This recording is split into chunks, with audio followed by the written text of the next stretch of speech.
ఇది ఏడా ఇది ఓ ఇది ఏడా ఇది మొత్తం పండుగ సందడట. హైదరాబాద్ శివారు బాటసింగారం మార్కెట్కు వివిధ రకాల పండ్లు తీసుకొచ్చిన వాహనాలతో జాతరను తలపిస్తున్న దృశ్యం ఇది. ఈ వారం శివరాత్రి నేపథ్యంలో పండ్ల గిరాకీ ఉంటుందనే అంచనాతో శుక్రవారం ఉదయం నుంచే ద్రాక్ష, దానిమ్మ, యాపిల్, నారింజ, పుచ్చకాయ తదితర పండ్ల లోడ్లు వచ్చాయి. దీంతో మార్కెట్ సమీపంలోని కొత్తగూడెం గ్రామం చుట్టూ వాహనాలు కిలోమీటర్ల మేర నిలిచిపోయాయి. మార్కెట్ మొత్తం ఎటు చూసిన పండ్లతో నిండిపోయింది. ఎక్కడ ఈడ మన కొత్తగూడెం బాటసింగారం ఉందిగా, ఆడ పండ్ల మార్కెట్ లేదా ఆడ మొత్తం ఇక చుట్టూ లోడే ఉన్నది. పోయి తెచ్చుకున్నావు లోడు. శివరాత్రినే మరి ఎట్లా మరి ఉపవాసం? శివరాత్రికా పండగ ఉంటది గిరాకీ. గిరాకీ ఉంటది, జోరు పండ్లకు, పూలకు, మరి పాలకు. పాలకు అవును, పాలు అనగానే నాకు గుర్తుకొచ్చింది. కానీ మన రాష్ట్రంలో ఎన్ని బర్రెలు ఉండొచ్చు, ఎంతమంది జనాలకు ఇన్ని పాలు సరిపోతున్నాయా? సరిపోతాయి. మరి ఏడికెళ్ళి వస్తున్నాయి పాలు? మరి ఏముంటది పౌడర్, ఆ పౌడర్ వెయ్య కచ్చపెచ్చ అటు లోప పాలను తయారు చేయాలి. బంక వాస్తవానికి గతంలో చూస్తే మనిషికి ఒక ఛాయ కప్పు పాలు లెక్కేసుకున్న, ఛాయ తాగే లెక్కేసుకున్నా కానీ 30% వస్తున్నాయి పాలు. మిగతా 70% కలితే ఉంటున్నాయి పాలు.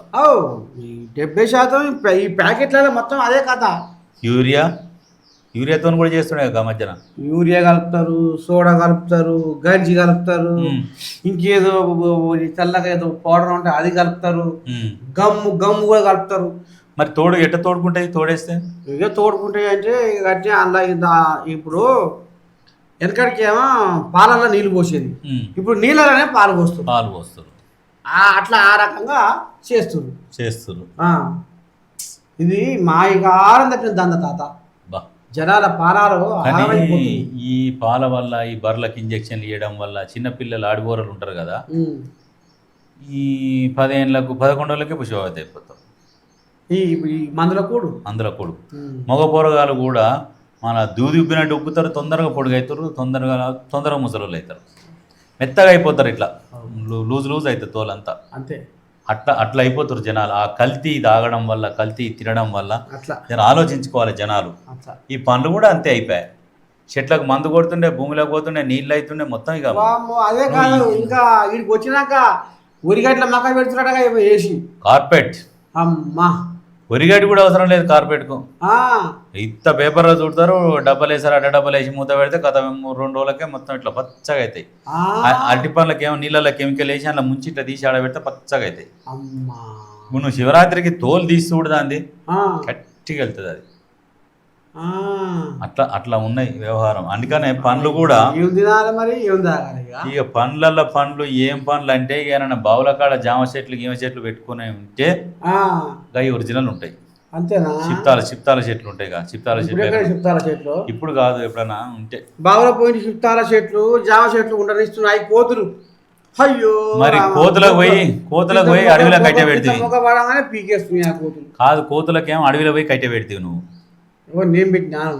నువ్వు అంటే లీడర్లు మంచోళ్ళే, నాయకులు మంచోళ్ళే, నువ్వు మంచోళ్ళే, కానీ ముసలోడే చేసిన అంటే చెప్తున్నా. ఉదాహరణకు ప్రభుత్వం పోయి కొంతమందికి బడాబాబులకు అడవులు అప్పచెప్తే వాళ్ళు తుపాకులు పెట్టి సౌండ్లు చేసుకుంటా, బాంబులు పెట్టి, బరాలు పెట్టి పేల్చుకుంటా, గుండ్లను వలగొట్టుకుంటా, గుట్టలను దోడుకుంటా, చెట్లను నరికేసుకుంటుంటే మరి కోతులు ఏడవండాలి. ఇక అదే ఇప్పుడు ఇళ్ళ మీద పడ్డాయి, ఊర్ల మీద పడ్డాయి. కానీ వాటిని కంట్రోల్ చేసుడు ఇవ్వంతుని కాదు. ఎట్లా? నువ్వు కోతిని ఎడ కంట్రోల్ చేస్తావు? ఇంకేదో చేస్తావా కంట్రోల్ చదవకుండా. అవి పొద్దు మాపు నిన్నే గిర్రా దెబ్బేసిపోతాయి. పొద్దు మాపు ఒకటే పని పెడుతున్నాయి. అవి 3 నెలలకు సఫరిస్తూనే ఉన్నాయి. పొద్దు మాపు పని పెడుతూనే ఉన్నాయి. 3 నెలలకు ఈత ఏమో పుచ్చిపోయినాయి. ఇప్పుడు ఊర్ల పడిపోతుంది. వాటితో యుద్ధం కూడా చేయలేవు, భవిష్యత్తులో చూడరాదు. అంతేనా? వానర సైన్యం నీకు దొరకదు. ఏడంగానే వస్తుంది, చీకట్లో యుద్ధం చేస్తుంది నీతో. చీకట్లనేమో నువ్వు లైట్ వేస్తేనే కొట్లాడతావు, అవి లైట్ లేకున్నా కొట్లాడతాయి. నువ్వు చూడు తర్వాత యుద్ధం వానర సేనతోని మానవుల యుద్ధం అని వస్తుంది టైటిల్.